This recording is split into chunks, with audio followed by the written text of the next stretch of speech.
सब में एक दूसरे में प्यार था, कोई लड़ाई झगड़ा नहीं थी, और ज़रूरत पड़ने पर सब लोग एक दूसरे काम आते थे। फिर वो महात्मा आते थे कि भाई देखो मनुष्य मंदिर है, ये अमूलक थोड़े दिन के लिए तुमको दिया गया, उसने कहा है कि मैंने थोड़े दिन के लिए दिया, तो तुम ऐसा करो कि उसके दिए हुए अनमोल मनुष्य मंदिर में अपनी जीवात्मा को जगा लो और उस परम पिता, उस प्रभु के पास पहुंचा दो। कभी आपने सोचा ये मनुष्य मंदिर है, थोड़े दिन के लिए आपको उसने दिया, काहे पर दिया? किराए पर। तो आप क्या कर रहे हो? ये सामान इकट्ठा कर रहे हो, ये मकान बना रहे हो, जमीन है, कारखाना है, दुकान है, घर में सब सामान ले आते हो, अनाज है, फल है, सब्जी है, कपड़े हैं, सोना है, चांदी है, इसको रखो। ये तेरा है, ये आपका है। कितनी आपको बुद्धि दी गई और उससे आपने जरा भी नहीं समझ, ये आपका है, ये आपका है, तो किराए पर आपको मिला। ये आपको अनमोल, ये थोड़े दिन के लिए मनुष्य शरीर ये किराए पर दिया। ये सारे संसार का सोना और चांदी एक थाली में रख करके और ऐसे करो कि तुम पर चढ़ा दिया जाएगा, सब तुमको दे दिया जाएगा और तुम खड़े हो जाओ, ये खड़ा हो जाएगा। ये सोना चांदी से खड़ा कर लेगा। ये किराए का मकान है, अनमोल, इसकी कोई कीमत नहीं, ये अनमोल है और थोड़े दिन के लिए आपको मिला। तो आप करते, खेती करते, दुकान दफ्तर का काम करते, जो कुछ भी ले आते, अनाज, सब्जी, फल की, उसको आप खाते, कपड़े पहनते, मकान में रहते, झोपड़ी में रहते, आपको मना नहीं। लेकिन ये तो सोचना चाहिए कि ये किसका है, ये इसका है, किराए के मकान का, ये सारा सामान इसका, किराए का मकान का है, इसमें जीवात्मा का कोई सामान नहीं। तो जैसे ही समय पूरा हुआ, आप तो इसमें लग गए, काम में, क्रोध में, लोभ में, मोह में, मार काट में, इसमें लूट में, इसमें गाली गलौज में, इसमें, तब तक आपका समय अमूलक खत्म हो गया। उसने वारंट काट के दे दिया, ये लो, जाओ लल्लू सिंह, ये दीनदयाल, ये रामनाथ, श्यामवती, लीलावती, नूरजहां, ये मोहम्मद नूर, इनका वक्त समय पूरा हो गया, जाओ अभी कागज ले जाओ, मकान खाली कराओ। तो सिपाही दौड़ पड़ेंगे। तुम अमेरिका में बैठे हो, चीन में हो, उससे उनको कुछ मतलब नहीं, यहीं से आवाज़ देंगे तो चीन में आवाज़ फौरन जैसे तोप लगती है, बम के गोले धड़ाक से लगेगी, आप उलट जाओगे जमीन पर, आंखें अंधी हो जाएंगी, कान बहरे और बुद्धि पागल हो जाएगी, गिर जाओगे। लोग दौड़ पड़ेंगे, तुमको कहेंगे भाई अभी तो तुम ठीक खड़े थे, लेकिन अब कुछ नहीं, न तुम देख सकते हो, न बोल सकते हो, और न सुन सकते हो, न समझ सकते हो। वो कहेंगे देखो ये मालिक का हुक्म हो गया, ये समय पूरा हो गया, मकान खाली कर दो। तो क्या करेंगे सिपाही? ये मन को, बुद्धि को, चित्त को और प्राणों को, और वो जो चेतन जीवात्मा है जिसको रूह कहते हैं, वो शरीर से निकाल बाहर। ये शरीर ऐसे गिर जाएगा, ये पड़ा, ये जमीन पड़ा, जितना सामान तुमने अरब खरब तमाम दुनिया का इकट्ठा किया, ये सब ये पड़ा, ये सब सोना चांदी, मकान, जमीन, ये सब पड़े, जो घर में सामान रखा है, और जिसने इकट्ठा किया वो ये पड़ा, ये इसके काम नहीं आएगा और ये इसके काम नहीं आएगा, आपका है। अब ये बताओ कि आपने अपनी जीवात्मा के लिए क्या किया? मैं ये पूछना चाहता हूँ, वो जीवात्मा जो इससे निकाल दी जाएगी, उसके लिए आपने कौन सा धन कमाया, जो उसकी समय पर कोई भी रक्षा, देखभाल, संभाल नहीं करेगा, तो उसके लिए क्या कमा के रखा? उसके लिए तो कभी आपने सोचा ही नहीं। इसके लिए अरे भाई ये तो किराए का मकान है, ये सामान इसकी हिफाजत, रक्षा, संभाल के लिए, तो इसकी संभाल करो, रक्षा करो, कपड़े दो, खाना दो खूब अच्छी तरह से, और दबा दो, मकान में रहो, कौन मना करता? लेकिन जीवात्मा के लिए कुछ तो 23 घंटे तो करो इसके लिए मेहनत, और 1 घंटे अगर तुम समय बचा करके जीवात्मा के धन के लिए मेहनत करके तो आत्मकल्याण ही हो जाता।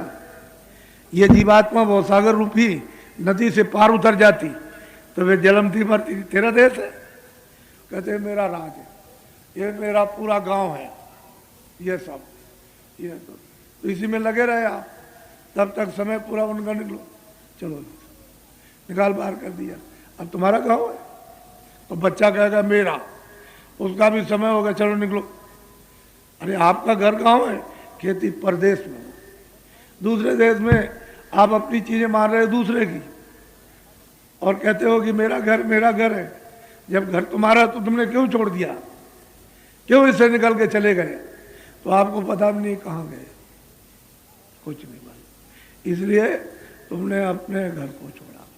वो यहाँ मारे मारे फिर रहे हो और आपको अपना घर नहीं मिल रहा, अपना देश नहीं मिल रहा, अपना प्रभु नहीं मिलता, अपना आनंद नहीं मिल रहा, अपना ज्ञान, अपनी शक्ति नहीं मिल रही है, उससे आप वंचित तो ढूंढ क्या रहे हो? आप आनंद ढूंढ रहे हो, ये खेती में मिल जाएगा। पैदा करेंगे तो खूब खाएंगे, रुपया पैसा इकट्ठा करेंगे, उसमें आनंद मिलेगा। कपड़े ले आएंगे, आंखों से देखेंगे खूब, कानों से सुनेंगे, जिह्वा से स्वाद लेंगे, इंद्री का स्वाद लेंगे। इसमें क्या ढूंढ रहे हो? आनंद। तो इसमें आपको मिला, इतनी मेहनत की आपने, तो ये क्या है? क्षणिक ठंडक है। आनंद तो तुम्हारा खो गया, उसी की तो तुम तलाश कर रहे हो।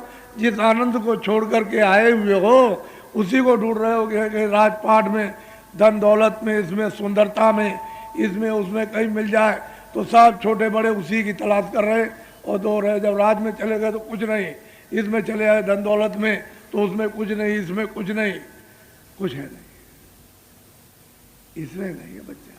यहाँ कहाँ मिलेगा? यहाँ तो वो चीज़ है ही नहीं। जहाँ तुम ढूंढ रहे हो जंगल है, ये भूल भरम का, ये बियाबान अंधकार अज्ञान का जंगल है, इसमें कुछ आपको नहीं मिलेगा। कोई महात्मा कोई फकीर मिलते तो आपको मनुष्य रूपी मंदिर में सीधा जिस रास्ते से जीवात्मा आई उसी रास्ते से वापस बता देते, कहते इसको पकड़ लो, चलो अपने घर में। वो तो रास्ता भटक गया। इसलिए आप लोग बहुत विचार से ये जो आप कर रहे हो अच्छा काम नहीं है। तुमने मानव धर्म को खो दिया, सत्य को खो दिया, दया को खो दिया, प्रेम को खो दिया। आपने मतलब है चरित्र को खो दिया, आपने सेवा खो दी, सम्मान खो दिया, आदर खो दिया, ये तो सब चले गए। पहचान आपने खो दी। तो ये बताइए कि मानव धर्म तो खत्म हो गया। मनुष्य के जितने गुण थे वही तो मनुष्य का मानव धर्म था, वो तो समाप्त हो गया। आप झूठ बोलना, धोखा देना, बेईमानी करना, दगाबाजी करना और चोरी करना और डकैती करना और हिंसा करना और निर्दयता के कत्ल कर देना, आदमी का बच्चे को काट डालना, ये क्या किया? क्या मालूम है आपको कि क्या है ये अच्छा बुरा कर्म?